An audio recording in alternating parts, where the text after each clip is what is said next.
الحمدللہ وحدہ والصلاة والسلام علی من لا نبی بعدہ۔ حضرت سیدنا موسیٰ علیہ السلام بڑے زبردست نبی اور رسول گزرے ہیں۔ اللہ تبارک و تعالیٰ نے ان کو ایک کتاب تورات بھی دی تھی، اور اللہ تبارک و تعالیٰ نے ان کو ایک فضیلت بھی دی تھی کہ وہ ایک ایسے نبی ہیں جو زمین میں کھڑے ہو کر اللہ تبارک و تعالیٰ سے باتیں کیا کرتے تھے ڈائریکٹ۔ تو اتنے زبردست نبی ہیں، اللہ تبارک و تعالیٰ ان کو تورات کے ساتھ چند چھوٹی چھوٹی تختیوں کی شکلوں میں اللہ نے چند کتابیں دی تھی۔ تو ان تختیوں میں چند باتیں لکھی ہوئی ہیں جن میں پیارے حبیب صلی اللہ علیہ وسلم کی امت کی شان معلوم ہوتی ہے کہ حضرت موسیٰ علیہ السلام ہمارے نبی سے تقریباً 2000 سال پہلے کے نبی گزرے ہیں۔ تو ہماری فضیلت حضرت موسیٰ علیہ السلام کی تختی میں تھی۔ تو آپ سمجھ لو، ہم سمجھ لینا چاہیے کہ ہمارا مقام کیا ہے، ہماری عزت کیا ہے، ہمارا شان کیا ہے، اور ہمارے پاس اللہ کا کیا مقام ہے، اور ہر نبی ہمیں کتنی پیاری نظر سے ہم سب کو کتنی پیار کی نظر سے دیکھا کرتے تھے۔ حضرت قتادہ رحمۃ اللہ علیہ نے کہا ہے کہ حضرت موسیٰ علیہ السلام نے اللہ سے کہا کہ اللہ تو جو مجھے تختیاں دیا ہے، میں ان تختیوں میں ایک امت کو دیکھ رہا ہوں کہ اس امت کی اتنی بہترین شانیں ہیں، اتنی بہترین ان کے کام ہیں، اتنے بہترین ان کے عمل ہیں کہ اللہ پہلا عمل تو مجھے یہ اچھا لگا کہ ہم تو دیکھ رہے ہیں کہ جتنے بھی آئے ہیں، جتنے بھی آپ نبیوں کو بھیجے ہیں، صرف ان کی ذمہ داری ہے کہ وہ لوگوں کو اچھی باتیں بتائیں، لوگوں کو بری باتوں سے روکیں۔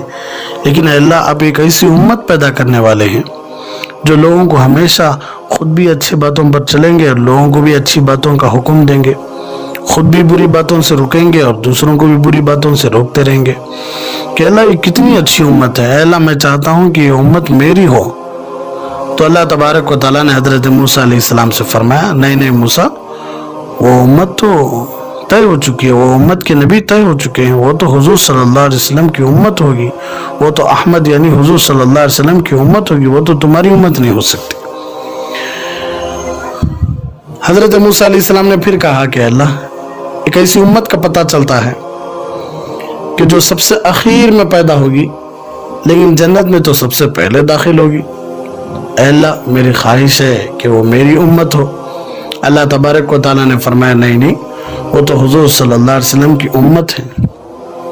پھر موسیٰ علیہ السلام نے کہا کہ اللہ تبارک و تعالیٰ ایک ایسی امت کو میں دیکھ رہا ہوں، پڑھ رہا ہوں، اور آپ جو تختیاں بھیجے اس میں دیکھ رہا ہوں کہ اس امت کا قرآن ان کے سینوں میں ہوگا، کتابی شکل میں نہیں بلکہ ان کے سینوں میں ہوگا، دل میں دیکھ کر پڑھتے ہوں گے۔ حالانکہ ان سے پہلے جتنی بھی امتیں گزری ہیں ان سب کے پاس دلوں میں نہیں ہوتی تھی کتابیں، بلکہ ظاہر میں کتابیں ہوتی تھی۔ اگر کوئی کتاب ہٹا لی جاتی تو ان کو کچھ بھی یاد نہیں ہوتا تھا۔ لیکن اللہ ایک ایسی امت آنے والی ہے کہ ان کے 6 سال کے بچے کے سینے میں بھی قرآن ہوگا اور 100 سال کے بوڑھے کے سینے میں بھی قرآن ہوگا۔ اے اللہ آپ ان کو ایسی قوت حفظ یعنی یاد کرنے کی ایسی قوت دیے ہیں کہ ان کو بغیر قرآن کے بھی وہ قرآن پڑھ سکتے ہیں۔ اللہ کتنی بہترین امت ہے۔ اللہ میں چاہتا ہوں کہ وہ امت مجھے مل جائے۔ تو اللہ نے کہا نہیں موسیٰ، وہ تو میرے پیارے حبیب صلی اللہ علیہ وسلم کی امت ہے۔ پھر حضرت موسیٰ علیہ السلام نے کہا کہ اللہ وہ امت تیری ہر کتاب پر ایمان لائے گی اور گمراہوں اور کافروں سے قتال کریں گے، حتیٰ کہ کانا دجال سے بھی لڑیں گے۔ تو اللہ میری خواہش ہے کہ وہ میری امت ہو۔ تو حضور صلی اللہ علیہ وسلم اللہ نے کہا نہیں وہ تو حضور صلی اللہ علیہ وسلم کی امت ہوگی۔ پھر موسیٰ علیہ السلام نے کہا کہ اللہ تختیوں میں ایک ایسی امت کا ذکر ہے کہ وہ اپنے نذرانے اور صدقات خود آپس کے لوگ ہی کھا لیں گے، یعنی ایک دوسرے کو جا کر نذرانے دیں گے، تحفے دیں گے، صدقہ و خیرات کریں گے، ایک دوسرے ہی کھاتے رہیں گے۔ لیکن اللہ اس امت سے پہلے جتنے بھی لوگ صدقہ کرتے تھے اس کا طریقہ یہ تھا کہ وہ صدقے کو لے جا کر کسی پہاڑ پر رکھتے، اللہ آپ آسمان سے آگ بھیجتے تو آگ اسے جلا کر راکھ کر دیتی تو معلوم ہو جاتا تھا کہ آپ صدقہ قبول کر لیے ہیں۔ اے اللہ ہمارا آسمان سے آگ نہ بھیجتے، وہ صدقہ اسی طرح پہاڑوں پر ہو جاتا تو اسے کیڑے مکوڑے پرندے چرندے نوچ کر توڑ کر کھا جاتے۔ اے اللہ نہ ان کے فائدے کے لیے ہوتی تھی، نہ قبول ہوا ہے یا نہیں ہوا وہ بھی معلوم نہیں ہوتا تھا۔ لیکن اے اللہ یہ کتنی اچھی امت ہے کہ ان کے صدقے خود یہ آپس کے لوگ کھائیں گے، رشتہ دار کھائیں گے، غریب غربا کھائیں گے۔ اے اللہ میں چاہتا ہوں کہ میری امت ہو۔ تو حضرت اللہ نے کہا کہ نہیں موسیٰ، یہ تو میرے پیارے حبیب صلی اللہ علیہ وسلم کی امت ہوگی۔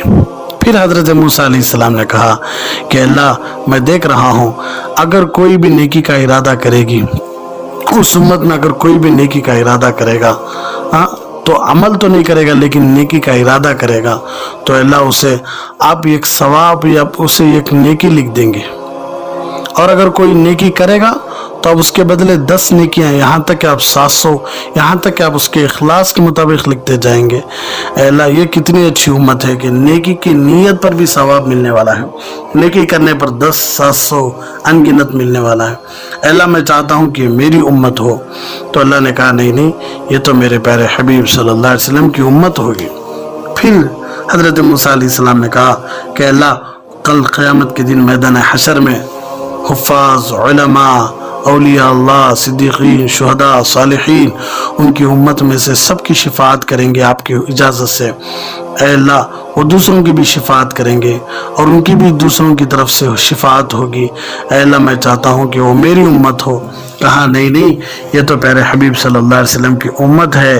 حضرت قتادہ رحمۃ اللہ علیہ لکھتے ہیں آخر میں حضرت موسیٰ علیہ السلام نے پھر الواح رکھ دی اور کہا یا لیتنی من اصحاب محمد صلی اللہ علیہ وسلم، کہ کاش میں پیارے حبیب صلی اللہ علیہ وسلم کا صحابی ہو جاتا تو کتنا اچھا ہوتا۔ تو تفسیر مظہری میں تقریباً یہی روایتیں موجود ہیں، تو آپ تھوڑا غور کریں۔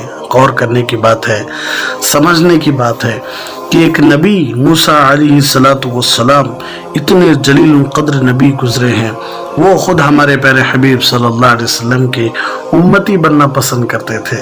تو آپ سمجھ لو، ہم سب کو سمجھنے کی ضرورت ہے کہ ہمارا کیا مقام ہے۔ ہم نے آج اپنے مقام کو بھول گئے، اور آج ہم اپنے کردار سے، اپنے اخلاق سے گر گئے، تو اللہ تبارک و تعالیٰ نے ہم سب سے یہ فضیلتیں چھین لی۔ اللہ تبارک و تعالیٰ پھر ہم سب کو وہ فضیلتیں دے سکتا ہے، لیکن بشرطے کہ ہم اپنے ایمان پر کامل و مکمل رہیں، ہم حضرت پیارے حبیب صلی اللہ علیہ وسلم کی سنتوں پر عمل کریں، ہم توحید میں پکے رہیں، رسالت میں پکے رہیں، اللہ کے بول کو پوری دنیا میں پھیلائیں، سنت پر ڈٹے رہیں، شریعت پر ڈٹے رہیں۔ کبھی بھی غیروں کے سامنے جھکنے کے بجائے اللہ کے سامنے جھکنا شروع کریں، اللہ کو اپنا خدا، اپنا پروردگار، اپنا سب کچھ ماننا شروع کریں، پیارے حبیب صلی اللہ علیہ وسلم کی ایک ایک سنت پر عمل شروع کر لیں، تو اللہ کی ذات سے امید ہے کہ جو فضیلتیں کتابوں میں ہیں وہ فضیلتیں تو وہ ہماری ہیں انشاءاللہ۔ اللہ کی ذات سے امید ہے کہ اللہ ہم سب کو ایسی امت ضرور بنائے گا، اور میں بھی ادباً گزارش کرتا ہوں کہ آپ سب ان باتوں میں آگے بڑھو، اس لیے کہ ہماری فضیلتیں ہیں۔ ہم سب پیارے حبیب صلی اللہ علیہ وسلم کا ساتھ لے کر ہم سب پیارے حبیب صلی اللہ علیہ وسلم کے ساتھ جنت میں جانا ہے، اللہ کا دیدار کرنا ہے۔ اس لیے بہت ضروری ہے کہ ہم ان باتوں پر عمل کریں، ہم ایسی امت بن کر دکھائیں۔ تو اللہ سے ہم دعائیں کرتے ہیں کہ اللہ ہم سب کو پیارے حبیب صلی اللہ علیہ وسلم کی سچی امت بنا دے، ہم سب کو پیارے حبیب صلی اللہ علیہ وسلم کی سچی محبت دے دے، ہم سب کو آخری سانس تک پیارے حبیب صلی اللہ علیہ وسلم کی سچی اتباع دے دے۔ آمین وآخر دعوانا ان الحمدللہ رب العالمین۔ بڑا سنگم ہے یہ علم اور انوار نبوت کا، یہاں سے فیض ملتا ہے شریعت کا طریقت کا دکان عشق ہے یہ ملتی ہے یا عشق کی پڑیا یہاں سے ملتی